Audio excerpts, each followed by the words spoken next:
Hi hello नमस्कार जय जगन्नाथ आज आज दिवाली सेकेंड रेसिपी। तो चलतु वीडियोटे स्टार्ट करिबा। आज आज मिठा निमकी बा जोड़ा कि साखर परा कहती। तो से कौन करछि 3 कप ये अटा नहीं जाइए। अपन चाहिए मैदा यूज करेंगे। तो मु गोटे चीनी पाउडर गोटे कप पाउडर करके चीनी को मुझे किसी लुण नहीं गली ताको मु भलसे मिक्स करनेबी।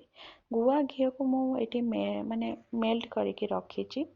तो ताको अधा कप नहीं जाइए ताको मु बढ़िया से मिक्स कर नौची। जदि हाथ में मोर बाइंडिंग हो जाए तो आउ मु घी यूज कलिनी बाइंडिंग हो गला।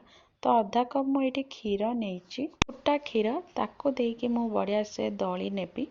जदि अधा कप क्षीर रे मोर टाइट डो गोटे गला तो मते पानी दरकार हबनी। पानी दरकार हेले यूज करी ना करिविनी।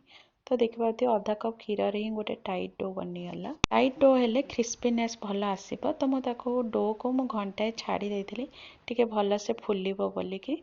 तो घंटाए पर मुझे हाथ में बढ़िया से मिक्स कर नौची।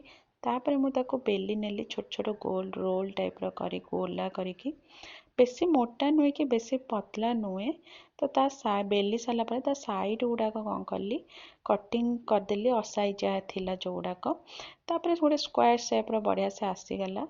देखिपे ताको कौन कली छोट छोट स्क्वायर सेप काटिदेली। बेसी मोटा नुहे कि बेसी पतला नुहे छोट किछि मु कौन करी एबे एयर फ्राए रे मु फ्राए करिनेबी। माने बेसी नौनी अल्प नौची बेसी नहीं गले कौन कि क्रिस्पीनेस आसबनी ऊपर ऊपर रहिबो। तो फास्ट कौन कली मु 180 रे 4 मिनिट पई देदेली।